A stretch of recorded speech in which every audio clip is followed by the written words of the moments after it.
Hello friends, welcome to जानी talks. तो आज की इस वीडियो में दोस्तों हम डिस्कस करेंगे दोस्तों एचपी जीके, इंडियन जीके और साइंस से बहुत ही शानदार प्रश्न। आज की इस वीडियो में दोस्तों 45 प्लस प्रश्न रहने वाले हैं, तो बने रहिए वीडियो में अंत तक। और दोस्तों एचपी पुलिस कांस्टेबल एग्ज़ाम से संबंधित ये जो मॉक टेस्ट है दोस्तों, ये 34वां रहने वाला है। अगर इससे पहले की 33 क्लासेस या फिर 33 मॉक टेस्ट आपने नहीं देखे हैं दोस्तों, तो आप हमारे चैनल की प्लेलिस्ट में जाकर देख सकते हैं और अपनी तैयारी को पुशअप कर सकते हैं। तो चलिए शुरू करते हैं आज की वीडियो पहले प्रश्न से। पहला प्रश्न है एचपी जीके से, Pong dam is also known as. Pong बांध को ये भी कहा जाता है। ऑप्शन है महाराणा प्रताप सागर, गोविंद सागर, महाराजा रणजीत सागर। दोस्तों जो पोंग डैम है उसको महाराणा प्रताप सागर डैम के नाम से भी जाना जाता है। ऑप्शन ए जो है वो सही हो जाएगा और ये है ब्यास नदी के ऊपर बनाया गया है दोस्तों, कांगड़ा डिस्ट्रिक्ट में। अगला प्रश्न है HRTC came into being in the air. HRTC किस वर्ष अस्तित्व में आया आपने बताना है। 1971, 74, 85 या फिर 92। दोस्तों एचआरटीसी जो अस्तित्व में आया वो आया 1974 में। ऑप्शन बी करेक्ट हो जाएगा। अगला प्रश्न है Gaggal airport is located in which district of HP. Gaggal वायुपतन हिमाचल प्रदेश के किस जिले में अवस्थित है। दोस्तों गग्गल एयरपोर्ट जो है यह अवस्थित है कांगड़ा जिले में। ऑप्शन डी सही हो जाएगा, इनमें से कोई नहीं। और ये हिमाचल प्रदेश का सबसे बड़ा एयरपोर्ट है। और दोस्तों आप कमेंट करके बताएं यह कब स्थापित किया गया था, कब इस्टेब्लिश्ड हुआ था। अगला प्रश्न है Saryun fort is located in which district of HP. आपको बताना है जो सरयून किला है वो हिमाचल प्रदेश के किस जिले में अवस्थित है।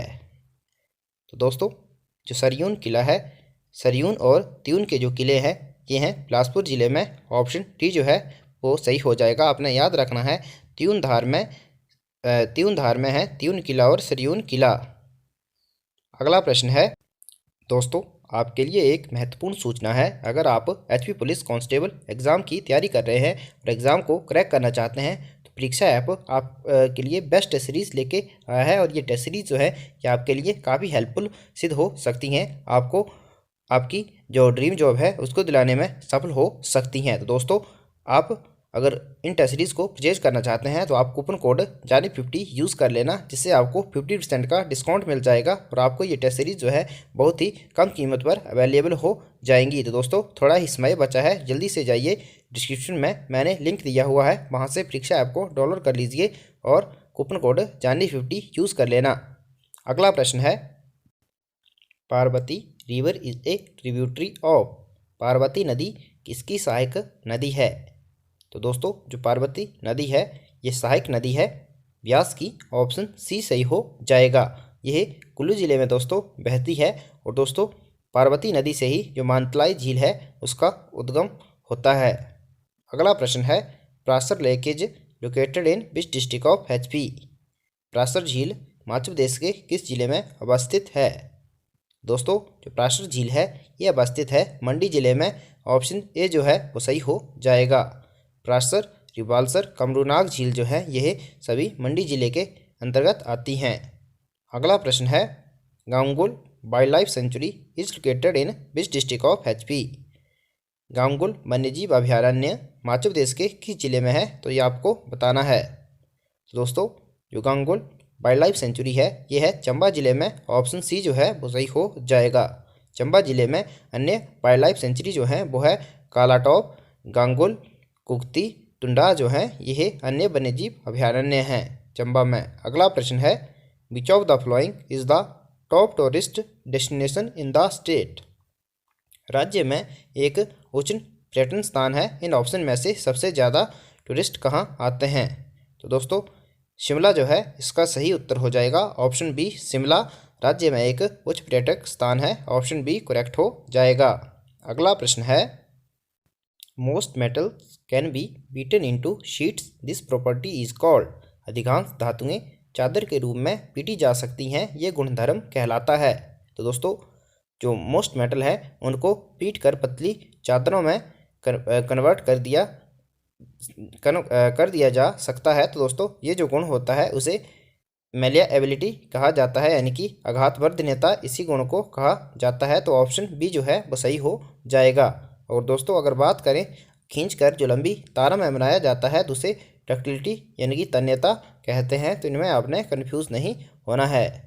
अगला प्रश्न है, Dettol acts as an, Dettol कार्य करता है। तो दोस्तों जो डिटॉल है कार्य करता है एक एंटीसेप्टिक के रूप में, प्रतिरोधी की तरह। ऑप्शन ए सही हो जाएगा, एंटीसेप्टिक।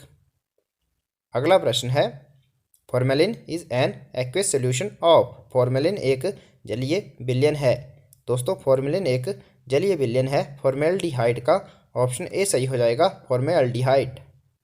अगला प्रश्न है, the largest living flightless bird is, सबसे बड़ा जीवित उड़नविहीन पक्षी है। सबसे बड़ा जीवित उड़नविहीन जो पक्षी है दोस्तों वो है शुतुरमुर्ग। ऑप्शन सी सही हो जाएगा। तो छोटा बात करें तो एक एमू भी आता है, वो भी नहीं उड़ सकता है।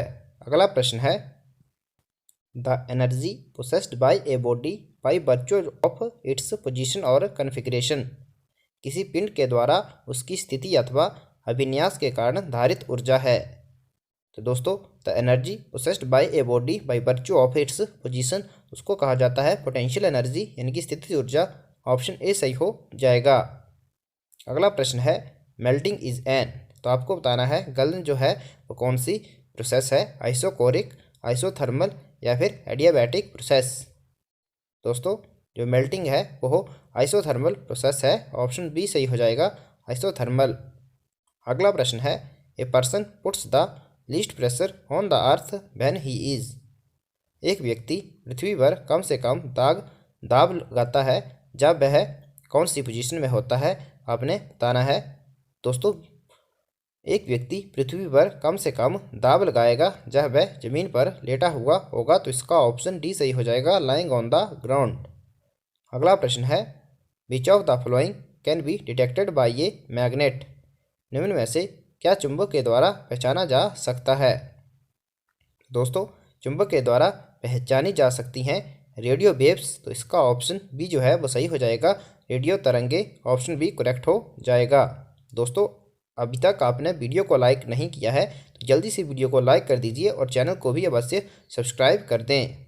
अगला प्रश्न है, the average life of A red blood cells of mammal is about, स्तनधारी में एक लाल रक्त कोशिका की औसत आयु लगभग है। तो दोस्तों ये होती है 120 डेज। ऑप्शन बी जो है वो सही हो जाएगा, 120 डेज आरबीसी का जो लाइफ स्पैन है। अगला प्रश्न है, the growth stimulating hormone is, वृद्धि उत्प्रेरक हार्मोन कौन सा है, आपने बताना है। लिपोट्रोपिन, स्मेटोट्रोपिन, थायरोट्रोपिन या फिर इनमें से कोई नहीं। तो ऑप्शन बी सही हो जाएगा, स्मेटोट्रोपिन जो है ये है ग्रोथ स्टिमुलेटिंग हार्मोन है। अगला प्रश्न है, which of the following is a deficiency disease, निम्न में से कौन सा अल्पता रोग है। तो दोस्तों ऑप्शन ए जो है वो सही हो जाएगा, बेरी जो है यह अल्पता रोग है और यह विटामिन ए की कमी से होता है। अगला प्रश्न है, international rice research institute is located at, राष्ट्रीय धान अनुसंधान संस्थान जो है वो स्थित है दोस्तों मनीला में। ऑप्शन सी सही हो जाएगा। और भारतीय राइस रिसर्च इंस्टीट्यूट जो है वो है कटक में। अगला प्रश्न है, which of the following is a associated with New York, निम्न में से क्या न्यूयॉर्क से संबंधित है। तो दोस्तों न्यूयॉर्क से जो संबंधित है वो है Statue of Liberty. Option B जो है वो सही हो जाएगा, यह न्यूयॉर्क में स्थित है। और जो गोल्डन गेट है दोस्तों ये है सैन फ्रांसिस्को में।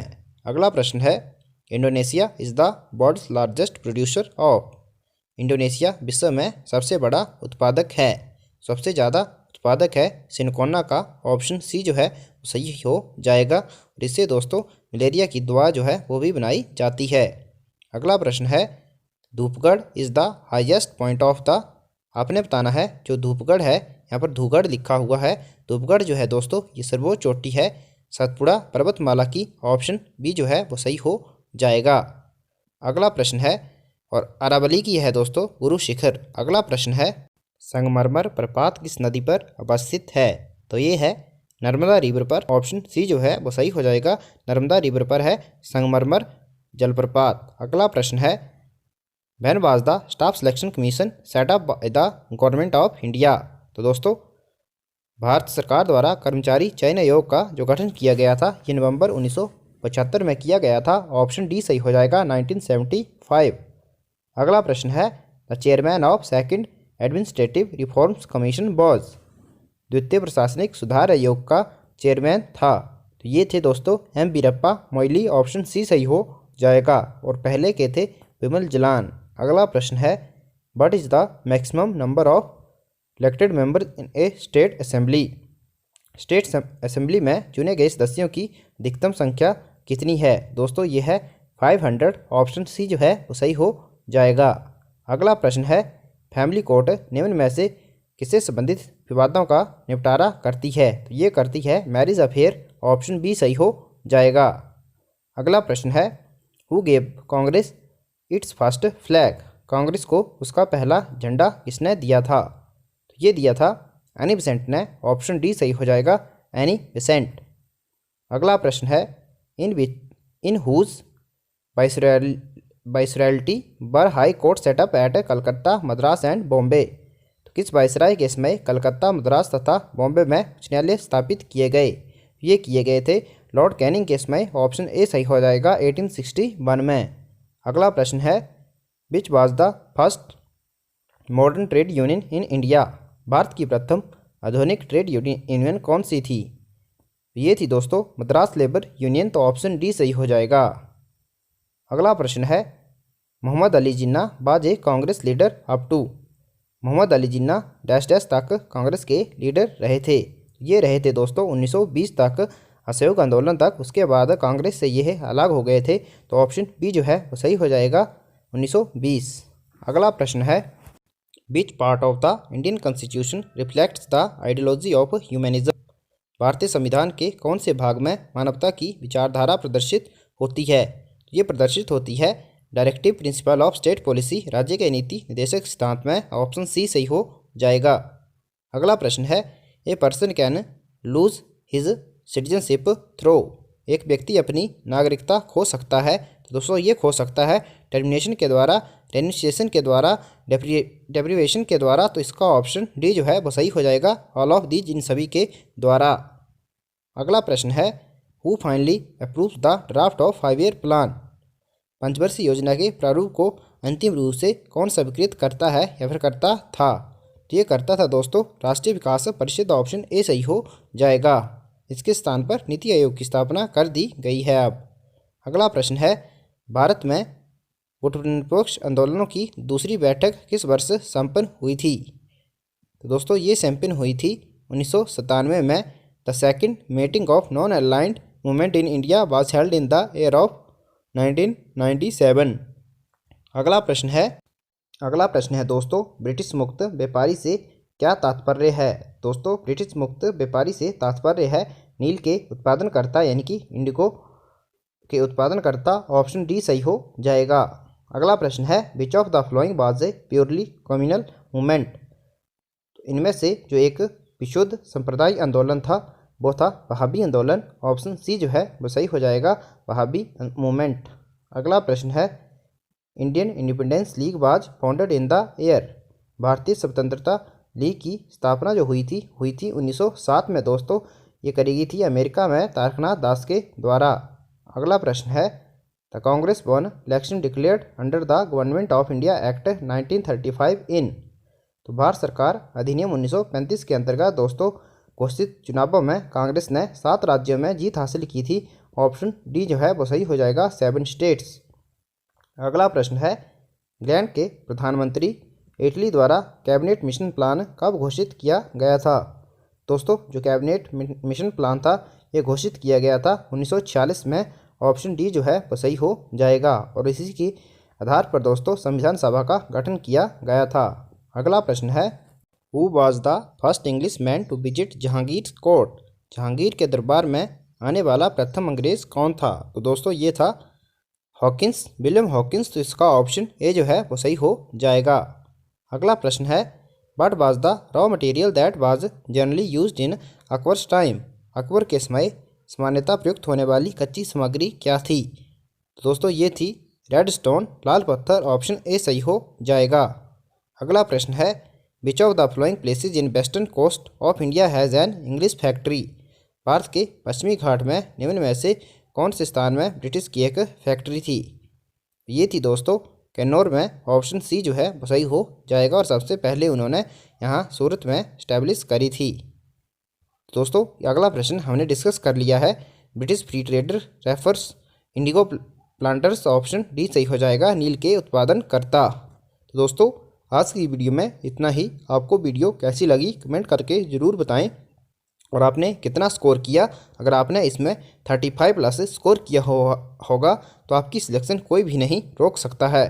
Thanks for watching. God bless you all.